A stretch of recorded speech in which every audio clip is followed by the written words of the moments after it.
তো আজকে অনেকদিন ধরে চুল কাটি না। আমি একবার চুল কাটছি প্রায় আরো 3 মাস আগে হবে। তো আমার চুলগুলো অনেক বড় হয়ে গেছে, এই ফাঁকে আর চুল কাটতে যাওয়া হয় নাই। তো আমি আমার চাচারে বললাম চলেন চাচা চুল কেটে আসি। তো চাচা বলতেছে যাবে যাবে, তো চাচাও সময় পাচ্ছে না আমার সাথে যাওয়ার জন্য। এরপর যাই হোক, চাচা এক পর্যায়ে সময় বের করে নিল, বের করে বললো চলেন আমরা যাই তাহলে। তো আমি যাওয়ার পথে রাস্তাটা এত পরিমাণ খারাপ, তো আমার চাচা বলতেছে আমি ধাক্কা দেবো কিনা, আমি কই না সমস্যা না, আমি যাইতে পারবো।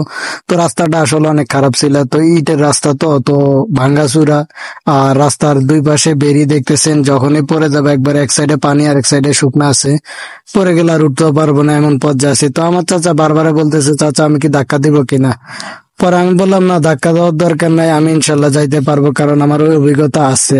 আর আরো ভাঙ্গাচুরা দিয়ে আমি অনেক চলাফেরা করছি, কখনো কোনো সমস্যা পড়ে নাই। কালকে কি হয়েছে, আমি হুইলচেয়ারতে পড়ে গেছিলাম। হুইলচেয়ারতে পড়ে যাওয়ার কারণটা ছিল আমি আমার রানের উপর আমার মোবাইল ফোনটা ছিল, তো এটা পড়ে গেছিল। তো আমি এটা নেওয়ার জন্য ঝুঁকছিলাম, তো আমার পা দানের উপর আমার পায়ের ব্যালেন্সটা ছিল। তো ব্যালেন্সটা সরে যাওয়াতে আমার পাটা সরে গেছে, তারপর আমি নিচে পড়ে গেছিলাম। পরে আমাকে নিচ থেকে আমার বোনে আমাকে হুইলচেয়ার উপরে তুলছে, একটু কষ্ট হয়েছিল।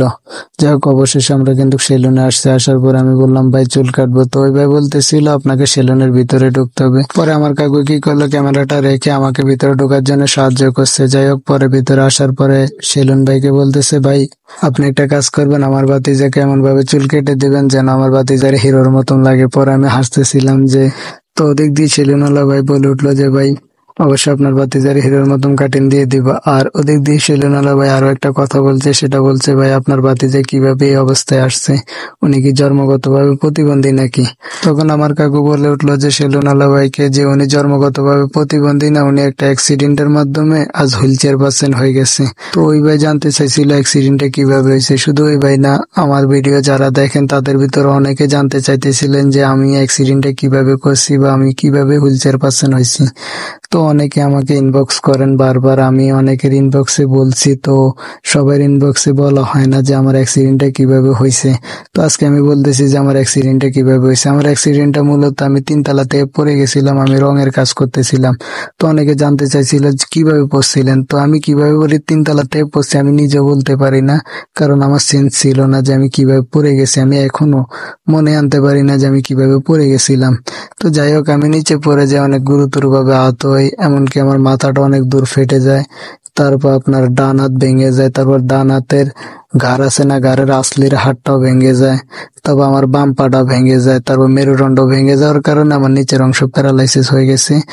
এই ক্ষেত্রে আমি চলাফেরা আর করতে পারি না, নিচের অংশ প্যারালাইজ বা আমার কোনো অনুভূতি নেই নিচের অংশে। পরে যাই হোক, আমি এই ভাইকে এই কথাগুলো বললাম, তো এই ভাই অনেক আফসোস করলো যে ভাই একটা অ্যাক্সিডেন্ট সারা জীবনের কান্না হয়ে দাঁড়ায়, আজকে আপনাকে দেখে বুঝতে পারতেছি। তো অবশ্যই আমার চুল কাটা হয়ে গেছে। পরে ভাই বলতেছে আপনি শেভ করবেন, আমি কই না ভাই আমি শেভ করবো না, আপনি শুধু আমার মোচের মধ্যে একটু মেশিন মেরে দেন। তো উনি মেশিন দিয়ে আমার মোচগুলো ছোট ছোট করে দিচ্ছে। পরে আমরা এখান থেকে আমার চুল কাটা হয়ে গেল, আর আমার চাচা বের করে নিল।